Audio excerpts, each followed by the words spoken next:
Hello மக்களே, நீங்கள் இப்போ தான் ஃபிஷ் பிரியாணி புதுசாக செய்கிறீங்கன்னா இந்த வீடியோவை ஃபாலோ பண்ணுங்கள்.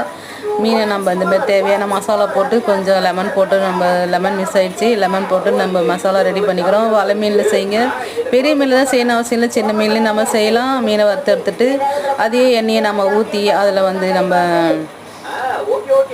பிரியாணிக்கு தேவையான பட்டை, லவங்கம், ஏலக்காய், கிராம்பு எல்லாமே போட்டு பெருஞ்சீரகம் போட்டு நம்ம தாளிக்கிறோம். தாளிச்சிட்டு வெங்காயம் தக்காளி போகிறோம். 1/2 கிலோ அரிசிக்கு 300 கிராம் வெங்காயம் போடுங்க, 1/4 கிலோ தக்காளி போடுங்க, பச்சை மிளகா 4-5 காரத்துக்கு ஏற்ற மாதிரி போட்டுக்கோங்க, கார மிளகாத்தூள் எல்லாமே போட்டு கொஞ்சம் பிரியாணி மசாலா, இஞ்சி பூண்டு பேஸ்ட்டு, தயிர், எப்போதும் போல் சிக்கன் பிரியாணி எப்படி செய்யுமோ அதேமாதிரி செய்யுங்க. அதேமாதிரி ஃபைனலாக ஒரு முக்காப்பதான் வந்த பிறகு இந்த வறுத்து வச்ச மீனை நம்ம அதில் உள்ளே வச்சு தம் கொடுத்து நம்ம ரெடி பண்ணோம்னாக்கா ஃபைனலாக லெமன் போட்டு கொஞ்சம் கலர் போட்டு பிரியாணி நம்ம கலராக அழகாக போட்டு பண்ணி ரெடி பண்ணோம்னா சூப்பராகிடும். பிரியாணி சூப்பராக இருக்கும்.